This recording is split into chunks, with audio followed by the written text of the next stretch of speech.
பசின்னு சொல்றவங்க யார் வந்தாலும் பிள்ளைங்க பசிக்குன்னு வந்துட்டாங்கன்னா உடனே அவங்களுக்கு ஆகாரம்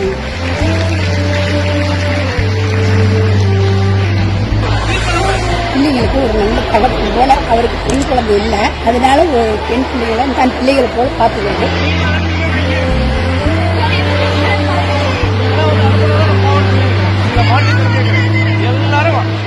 பதினாறு ஆண்டுகளாக மாணவர்களின் நன்மதிப்பை பெற்ற ஆசிரியர், பதவி உயர்வு பெற்று இடம் மாறுதலாகக்கூடிய ஆசிரியருக்கு மாணவிகள் கண்ணீர் மல்க பிரியா விடை அளித்த இந்த சம்பவம் பெரும் நெகிழ்ச்சியை ஏற்படுத்தியிருக்கு.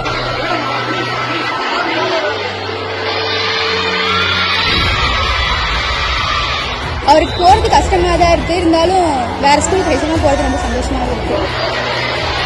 அவர் எங்க வீட்டு சீக்கிரம் தெரிய வேற நாங்க நினைச்சு கூட பார்க்கலாம்.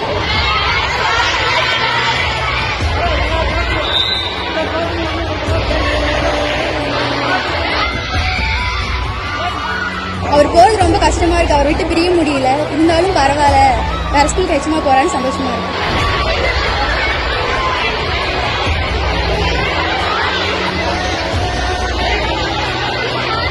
இவருனால இந்த ஊனோட்டுற பிள்ளைங்க இருக்காங்கல்ல, அவங்க ஒரு 10 பிள்ளைங்களை படிக்க வச்சு இவரு போலயே சம்பளம் வாங்க பிள்ளைங்களுக்கு, இவரு போலயே ஆதியார் டீச்சருக்கு வேலையில பெண் பிள்ளைங்க இருக்கிறாங்க. பள்ளிக்கூடத்தை ரொம்ப தான் வீடு போல பேசிப்பாரு, எல்லாத்தையும் நல்லா அன்பா நடப்பாரு. சேலம் மூங்கம்பாடி நகரவை பெண்கள் மேல்நிலை பள்ளியில ஆங்கில ஆசிரியரா ஸ்ரீராம் அப்படிங்கிறவரு கிட்டத்தட்ட 16 வருஷங்களா வேலை பார்த்துக்கிட்டு இருக்காரு. இவரு இந்த பள்ளியோட வளர்ச்சிக்காக பல உட்கட்டமைப்பு வசதிகள் மற்றும் மாணவிகளோட படிப்புக்கும் பல்வேறு வகையில உதவி இருக்காரு. பள்ளியில படிக்கிற மாணவிகள் மற்றும் ஆசிரியர்கள் உட்பட எல்லார்கிட்டயுமே நன்மதிப்பு பெற்றிருக்காரு ஸ்ரீராம். இப்போ பதவி உயர்வு பெற்று திருச்சி மாவட்டம் தாத்தையங்கார்பேட்டை பள்ளிக்கு இடமாறுதல் பெற்றதை அடுத்து சேலம் நகரை சேர்ந்த பெண்கள் மேல்நிலை பள்ளியில வழி அனுப்பும் நிகழ்ச்சி ஒன்று நடந்திருக்கு. அப்போ மாணவிகள் ஆசிரியர் ஸ்ரீராம பிரிய மனம் இல்லாம கண்ணீர் மல்க பிரியா விடை கொடுத்திருக்காங்க. மேலும் உடன் பணிபுரிஞ்ச ஆசிரியர்களும் மற்றும் பள்ளியில பணியாற்றும் ஊழியர்களும் பணியாளர்கள் இப்படி எல்லாருமே கண் கலங்கி வாழ்த்துக்கள் தெரிவிச்சு வழி அனுப்பின இந்த சம்பவம் பலரையுமே நெகிழ்ச்சிப்படுத்தி இருக்கு.